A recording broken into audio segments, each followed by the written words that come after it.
Vous écoutez Alger Chaîne 3, le journal. Bonjour Fatima, mesdames, messieurs, bonjour et soyez les bienvenus dans cette nouvelle édition. Au sommaire de la matinale de ce jeudi 24 avril, chargé par le président de la République, le ministre d'État, ministre des Affaires étrangères Ahmed Attaf est à Helsinki pour une visite officielle en Finlande, tournée qu'il a conduit également en Suède. L'activation du guichet unique de l'investissement, entre autres dossiers examinés en réunion du gouvernement présidée par le Premier ministre Nadir Arbaoui, réunion consacrée au suivi de la mise en œuvre des instructions du président de la République. Le ministre de la Communication Mohamed Mosdien qui réitère son appel aux journalistes sportifs de se conformer à la déontologie et aux règles éthiques de la profession. La lutte anti-incendie au cœur des débats à l'approche de la saison estivale et l'illustration depuis Sidi Bel Abbas dans ce journal. À l'étranger en Palestine, les bombardements de l'armée d'occupation sioniste se poursuivent, faisant des dizaines de martyrs, notamment contre une école qui abrite des familles déplacées et un hôpital pour enfants.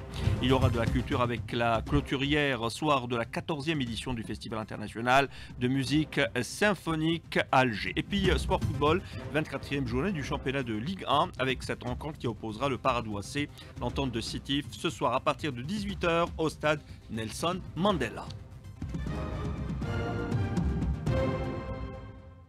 Mesdames, Messieurs, bonjour. Chargé par le président de la République, Ahmed Abdelmajid Tebboune, le ministre d'État, ministre des Affaires étrangères, Ahmed Attaf, est arrivé hier soir à Helsinki pour une visite officielle en Finlande. Le chef de la diplomatie aura des entretiens avec son homologue finlandaise et elle devrait être reçue par les hautes autorités du pays. La visite d'Ahmed Attaf s'inscrit dans le cadre des efforts communs visant à renforcer le dialogue politique entre les deux pays et à dynamiser davantage la coopération bilatérale, notamment dans le domaine économique. Le ministre des Affaires étrangères est arrivé à Helsinki en provenance de Stockholm, où Ahmed Attaf a eu des entretiens avec la directrice exécutive du Conseil international de l'industrie suédoise. Au menu des discussions, notamment l'examen des perspectives de renforcement du partenariat économique entre l'Algérie et la Suède dans les domaines prioritaires pour les deux pays, à la lumière, bien entendu, des atouts complémentaires dont ils disposent et de l'importance d'amélioration qu'a connu le climat de l'investissement en Algérie ces dernières années, le climat des investissements sur lequel nous reviendrons dans quelques instants. Le secrétaire d'État auprès du ministre des Affaires étrangères chargé de la communauté nationale à l'étranger, Sofiane Chayeb, a conduit quant à lui la délégation algérienne participant à la 163e session du Conseil de la Ligue arabe au niveau des ministres des Affaires étrangères, tenue au siège du secrétariat général de la Ligue, cause centrale palestinienne à l'ordre du jour. La diplomatie, justement, la diplomatie algérienne et la diplomatie révolutionnaire. Et la conférence de Bandung, on en parle à l'occasion du 70e anniversaire de la conférence qui a vu la participation algérienne et qui a jeté les jalons d'ailleurs du mouvement des non-alignés. L'Algérie a acté l'internationalisation de la cause nationale et de la guerre de libération nationale. On écoute à ce propos Aslan Chikhaoui, expert en géopolitique auprès des Nations Unies, joint par Hanan Seissi.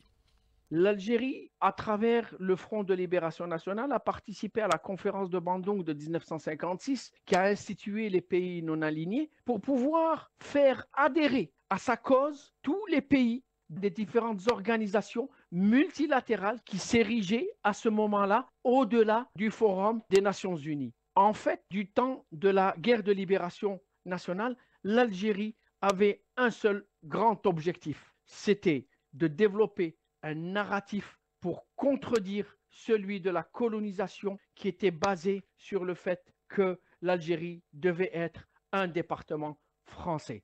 Depuis, l'Algérie n'a pas dérogé à la règle et n'a pas dérogé à ses principes de défendre les causes justes et surtout de promouvoir la paix dans le monde. Et de ce fait, elle a continué après son indépendance et encore aujourd'hui à axer sa diplomatie sur la triptyque qui est celle de la diplomatie multilatérale, de la diplomatie de proximité et de la diplomatie d'influence pour pouvoir résoudre les conflits et les tensions à travers une dimension politique et non militaire.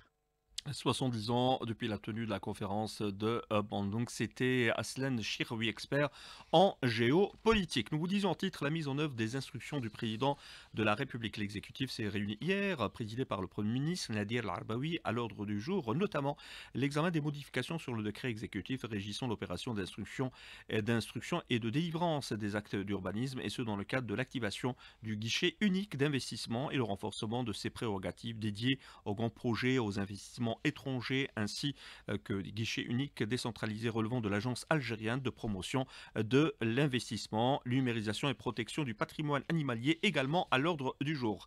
À retenir cette déclaration justement du directeur général de l'Agence algérienne de promotion de l'investissement, l'API, à Marrakech, le projet partenariat Algérie-Union européenne pour un investissement durable lancé fin 2023 dans le but de renforcer la coopération économique entre les deux parties, notamment dans le domaine de l'investissement, avait réalisé des résultats positifs et ont contribué à la promotion de l'Algérie en tant que destination d'investissement attractif. Un partenariat gagnant-gagnant, c'est d'ailleurs la règle qui doit régir cette relation et l'impératif motivant sa révision. Kamel Moula, président du CREA, le Conseil du renouveau économique algérien.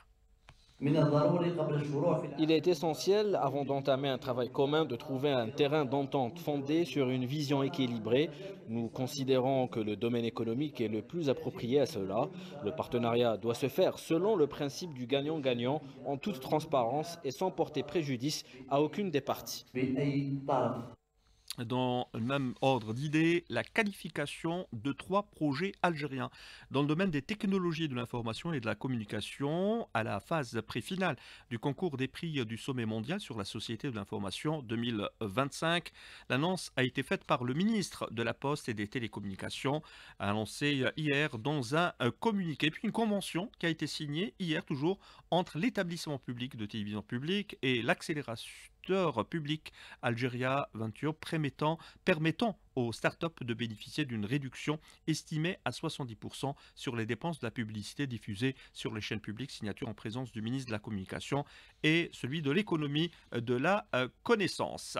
Et puis le Forum international sur les perspectives de la coopération algéro-tunisienne cette fois-ci pour promouvoir les universités frontalières. Il a été sanctionné par Ataraf par une série de recommandations appelant à améliorer le classement des universités frontalières algéro-tunisiennes sur la scène internationale. Direction dans cette édition Sidi Bel Abbas, une rencontre régionale réunissant les chefs de bureau des différentes directions de 11 wilayas de l'ouest du pays s'est tenue avec à l'ordre du jour les dispositifs de lutte anti-incendie à l'approche de la saison estivale. Correspondance d'Inès Mohamed. L'objectif est de renforcer les moyens de lutte contre les feux de forêt pour l'année en cours. Le commandant Bachir Abdelhafed, chef de bureau au niveau de la direction de prévention à la direction générale de la protection civile. Tout d'abord, c'est de renforcer les capacités de nos officiers en matière de prévention du risque feu de forêt et tous les outils qui permettent l'aide à la décision en cas de situation de feu de forêt. Aussi, on a voulu introduire des connaissances, ce qu'on appelle la DFCI, les mesures de défense de la forêt contre l'incendie, pour leur permettre de comprendre l'utilité et l'utilisation de ces ouvrages qui permettent la réduction des incendies de forêt. L'utilisation de moyens modernes comme les drones pour l'alerte précoce et la surveillance a donné des résultats satisfaisants, nous dit le même responsable. Nos collègues de la conservation des forêts ont entamé depuis d'ailleurs l'année passée l'utilisation des drones avec des capteurs optiques pour la surveillance des massifs forestiers au niveau de certains wilayas. Et c'est une initiative qui a donné des résultats formidables pour alerter en temps opportun les services de la protection civile. L'Algérie planifie en perspective l'utilisation des appareils LIDAR, une technique récente qui permet de cartographier les grands massifs forestiers en utilisant le système de laser et donner l'alerte en laps de temps. De Sidi Bel Abbas, Inès Mohamed pour Alger 3. 7h09 sur les ondes d'Alger 3 prévues pour le mois de juin. Les examens de fin d'année, on en parle ce matin, brevet et bac approchent à grands pas. La majorité des élèves de fin de cycle moyen et secondaire ont déjà démarré leur révision en recourant à des méthodes diversifiées. Mais qu'en est-il réellement? Élément de réponse dans ce reportage signé Maël 15.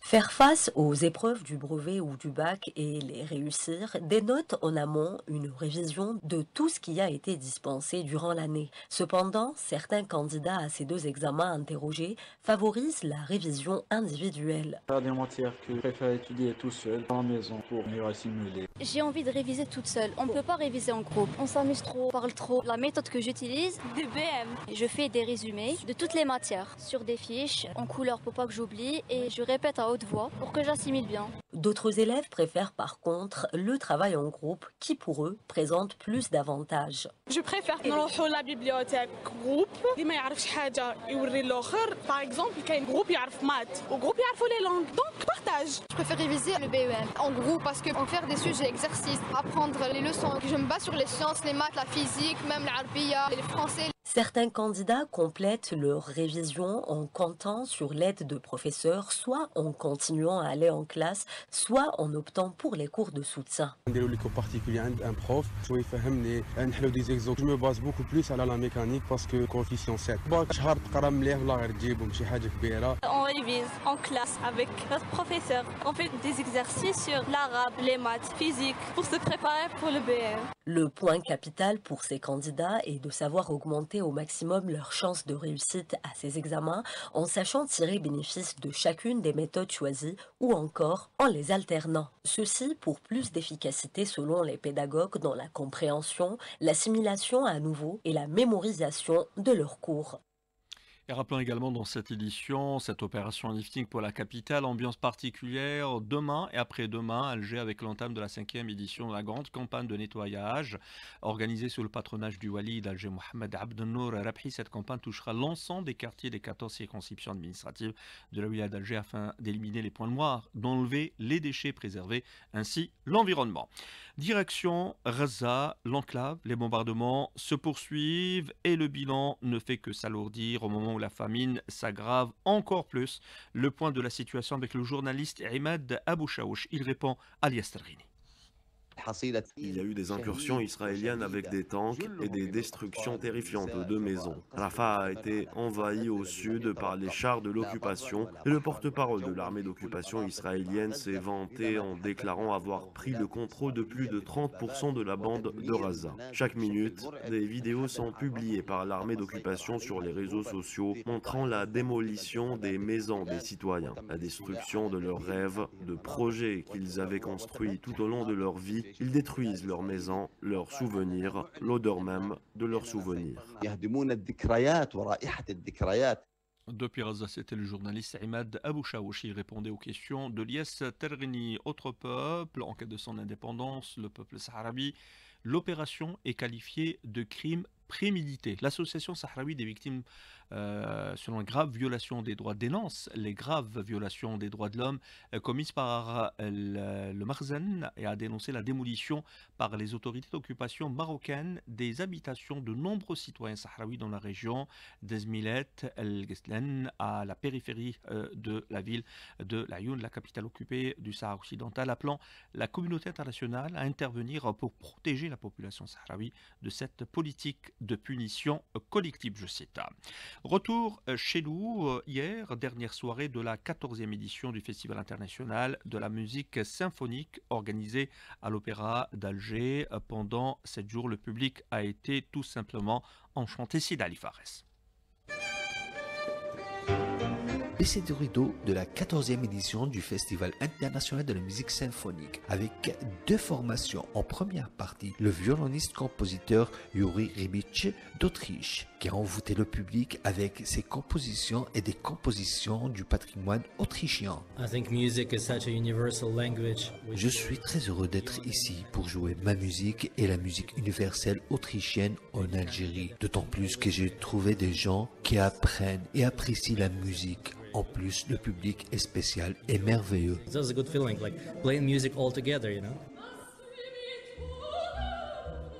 En deuxième partie, on a voyagé avec les compositeurs les plus importants de l'opéra italien. Bellini, Bocchini, Verdi et Rossini. Daniel Greco de l'orchestre italien. Très heureux de faire ce concert dans l'opéra d'Alger avec un programme avec l'opéra italien. Des œuvres, des arts et des pièces symphoniques du répertoire italien de l'opéra. Le public était nombreux à l'Opéra d'Alger pour ne pas rater la soirée de clôture du festival. Le violoniste, il a été magnifique, autrichien, oui. La formation italienne pas mal du tout, oui. On a eu des sopranos, des ténors, c'était très agréable, on a aimé. C'était envoûtant en tout cas, surtout la première partie avec l'Autrichien. Ce qu'ils envoient comme sensation, comme émotion, c'était extraordinaire. Le Festival international de la musique symphonique vous donne rendez-vous l'année prochaine pour la 15e édition. Et du sport pour terminer, football tout d'abord avec le début aujourd'hui de la 24e journée du championnat national de Ligue 1 avec une très belle rencontre qui opposera le Paradou AC à l'Entente de Sétif ce soir à partir de 18h au stade de Nelson Mandela. Il y aura également du volleyball avec le championnat d'Afrique et le club nos représentants, à savoir Tniyet El Abed et le Watt de Tlemcen. Les précisions tout à l'heure avec dans Matin Sport avec Rostom Yahya Shrif. Tout de suite, les couleurs du ciel avec Fatima Sharaf. Très bonne écoute.